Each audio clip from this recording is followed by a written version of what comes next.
FM Horizonte 96.3, Goya, Corrientes, Argentina. El contador Antonio Tony Giuliani. ¿Cómo te va, Tony? Buen día. Buen día a toda la audiencia de FM Horizonte. Primero, un gusto recibirle.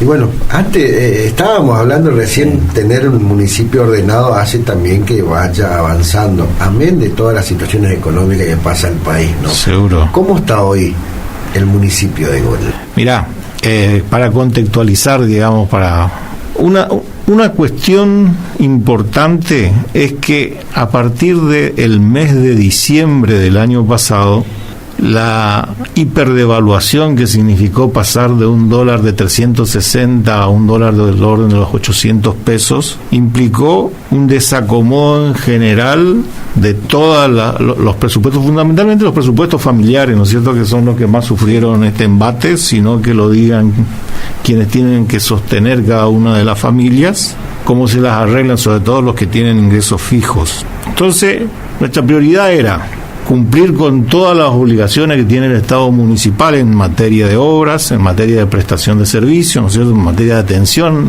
a sectores que no son directamente personal municipal, y por supuesto recomponer la situación que tiene que ver con el salario el ingreso del empleado, del dependiente municipal, porque en la municipalidad vos tenés planta permanente, tenés contratado, tenés personal por día y tenés personal que cobra por expediente, ¿no es cierto? Esto hace una cantidad de dependientes municipales importante que todos sus ingresos lo gastan en la ciudad de Goya, porque no es gente que ahorra en dólares, invierte en Wall Street, ni viaja a Miami ni a Nueva York. Esta gente que vive en Goya invertimos, digamos, nuestros ingresos en esta ciudad, en todos los comercios.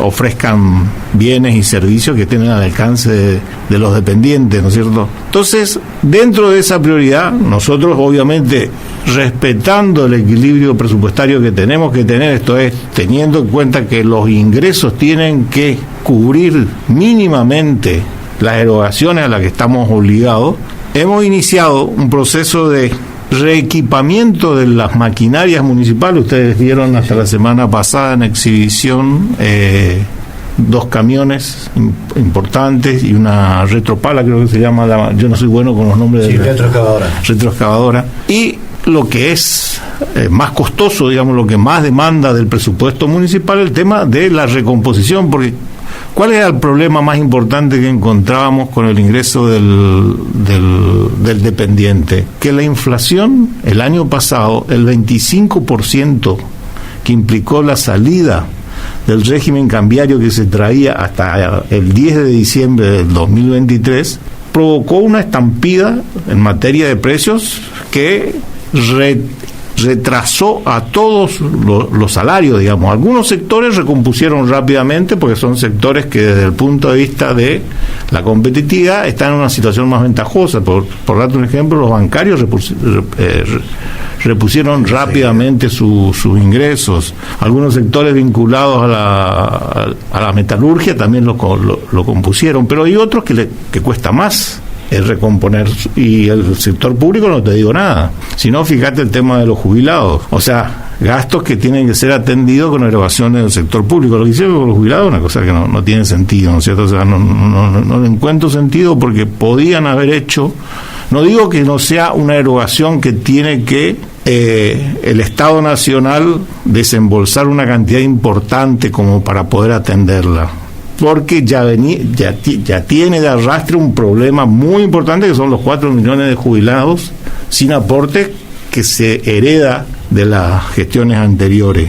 Pero sí que una jubilación que hoy la mínima está en el orden, con bono incluido, de los 305.000 pesos, 304.000 y pico, para una canasta de jubilados que está en el orden de los 800.000 pesos y que no incluye el que tiene que pagar un alquiler, obviamente que no está incluido eso, no le alcanza para nada. Y que lamentablemente este gobierno no lo entendió así, este gobierno nacional me refiero, no lo entendió así y hizo lo que hizo, que es vetar la fórmula jubilatoria que había sido aprobada por el Congreso, se expuso a la situación, incluso con declaraciones que no se entienden del presidente de la Nación diciendo que las jubilaciones en dólares vuelan, como diciendo que el aumento... Para mí es una burla hacia la gente. No se entiende qué quiso decir con eso, porque puede ser que se hayan incrementado en dólares, pero las cosas subieron en dólares también. Sí. La inflación en dólares, nosotros desde el principio de año hasta fines de agosto teníamos una inflación del orden del 95%. Cuando el dólar prácticamente, con el crawling peg que traemos del 2% mensual, es prácticamente está clavado, y como esta gente sigue el mismo ritmo de acción que tenía el ex ministro Massa en lo que se refiere a intervenir en la brecha con a lo mejor no estoy extendiendo mucho en este tema, pero vieron que en exportaciones va con dólar blend. Esto significa 80% el exportador liquida en el mercado oficial y 20% en el contado con liquidación. ¿Por qué lo hacen esto? Para que el contado con liquidación esté alimentado y no la brecha no se escape, digamos, no se escape porcentualmente. Esto hace que macroeconómicamente esta cuestión sea muy probablemente insostenible en el tiempo, o muy difícil de sostener, y en la actualidad vos lo tengas a los jubilados al borde de la subsistencia. Dentro de este panorama nacional que estoy pintando, que es fulero por donde lo mire, nosotros tenemos la obligación de recomponer en parte, por lo menos, lo perdido durante el 2023, porque es una realidad. Nosotros nos quedamos durante el 2023 atrás en lo que se refiere a recomposición en relación a la inflación, claro, con el sueldo de los dependientes municipales. Este año le vamos ganando por 10 puntos porcentuales aproximadamente.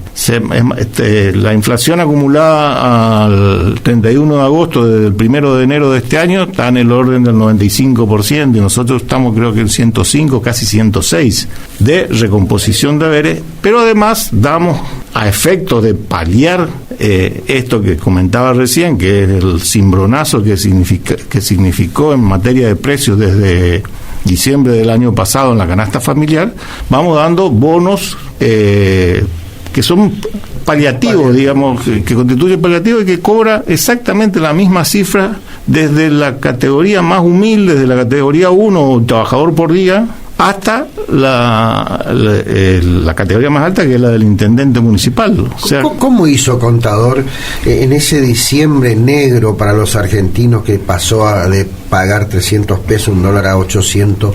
¿Cómo hizo para acomodarlos tanto en ese momento, que seguramente era bastante fulero? El cambio radical que hubo en la economía, ¿no? De un mes a otro fue terrible. Mira, básicamente en todos los casos necesitas ponderar con la mayor precisión posible cómo tenés que hacer para asignar los recursos con la mayor eficiencia. Pero además tomar tus recaudos respecto de los excedentes que pueda tener en su momento, en lo que se refiere a que, por ejemplo, si vos tenías plata puesta en plazo fijo a principios de diciembre y te agarraba esa devaluación, estabas por perder plata, porque las tasas, el plazo fijo en situaciones como esa no te rinde, ¿no es cierto? Entonces nosotros habíamos comprado bonos que ajustaba por Donald Link. El Donald Link se llama aquellos bonos que se cotizan en un momento determinado al dólar oficial, y si el dólar sube te lo pagan en función al valor del dólar. Obviamente que era una situación muy ventajosa y se veía venir eso, porque estaba cantado que ganara uno, ganara otro, la devaluación se iba a producir. El tema es cómo reaccionaba después el Estado Nacional para contener esa situación de insatisfacción social como la que se produjo, digamos, que ese es el punto. Nosotros en su momento nos cubrimos con ese tema, o sea, tomamos nuestro recaudo de modo tal de que el impacto no licúe lo que de algún modo era el ahorro municipal y poder seguir peleándola después. Esto permitía de algún modo estar mejor posicionado en relación al 2024, poder hacer estas recomposiciones que te decía, poder iniciar un proceso de reequipamiento que es muy difícil, un proceso de reequipamiento en condiciones como las actuales. Esas máquinas que estaban en exhibición en la municipalidad significó para el municipio un desembolso del orden de los 430 millones de pesos. Es una cifra importante.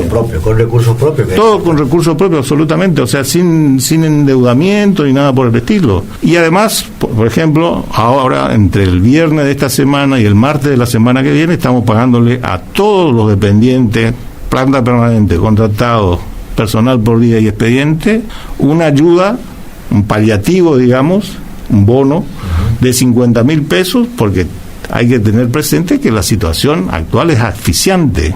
O sea, esa es la situación de la municipalidad. Obviamente que estamos con las mismas preocupaciones que tienen todos los que tienen que administrar, como vos dijiste, como una gran familia. Esto es así.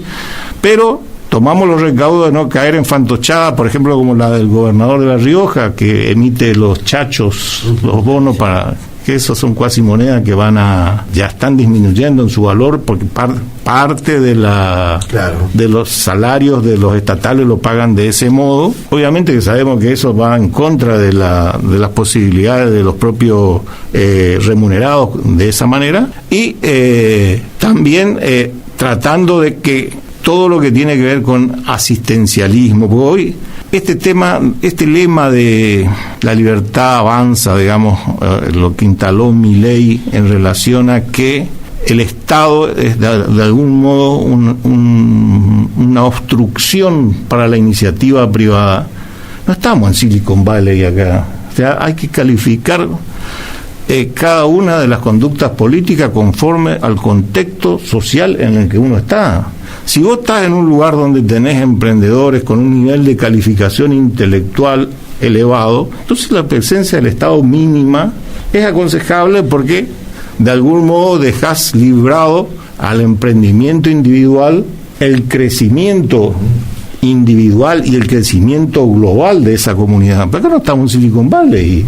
El que haga ese pronóstico es porque realmente se fue de mambo con lo que tomó, con lo que fumó, o desconoce absolutamente la realidad. Acá estamos en un contexto social donde hay un porcentaje importante de la población que requiere de la presencia de un Estado presente, la presencia de un Estado que de algún modo le ayuda a sostener su realidad, porque si no, su propia subsistencia está en riesgo. Esto es así, o sea, desconocer esto es vivir en una realidad paralela, porque es público, visible y notorio. Sí, lo hablábamos con el contador Mazarro ayer, el no tener el Estado, mal o bien, en algún momento una solución te da, tenés un respaldo. Y además, contador, hay que decir claramente, porque los vecinos de Goya tienen que saber, y los vecinos de Corrientes también, los correntinos, todos, estamos haciendo un esfuerzo los correntinos, yo hablo de Corrientes y de Goya en particular. La paz social está colaborando, está haciendo el esfuerzo el municipio de Goya para que haya una paz social en Goya, con los bonos, con los paliativos que usted acaba de mencionar y demás, y con un municipio financieramente ordenado. De esa manera estamos conteniendo la paz social. En otros lugares yo no sé si está pasando lo mismo. Por eso que exactamente coincido totalmente con lo que decís, Pato. Acá de lo que se trata es de ubicarse en qué contexto social se mueve cada uno. Insisto con este ejemplo porque es un ejemplo extremo. Si yo estoy inserto en una sociedad donde los emprendimientos individuales tienen un nivel de calificación y un nivel de competitividad elevado, obviamente que el Estado lo voy a tratar de reducir a una expresión mínima, porque seguramente los propios emprendimientos individuales van a ser una sociedad muy próspera, van a generar una sociedad muy próspera. Por eso te ponía el ejemplo de Silicon Valley, porque es el ejemplo extremo en el mundo, digamos. Pero acá esa no es nuestra realidad. O sea, creer que esa es nuestra realidad, o somos muy nabos o vivimos en una realidad paralela. O sea, necesitamos un Estado que esté presente para sostener a aquellos que sin la presencia del Estado no van a poder sobrevivir. Esta es una realidad y esto lo asumimos todos. De que tenemos que torcer esta realidad, tenemos que torcer, en eso coincidimos, pero no de entrada decir, no, el Estado no tiene que estar porque obstruye la iniciativa privada.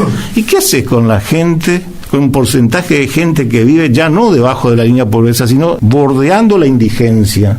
¿Qué haces con esa gente? ¿La excluís totalmente del sistema? ¿La excluís de tu consideración política? Pero eso no tiene ni pata ni cabeza pensar de esa manera, ¿no es cierto? FM Horizonte 96.3, Goya, Corrientes, Argentina.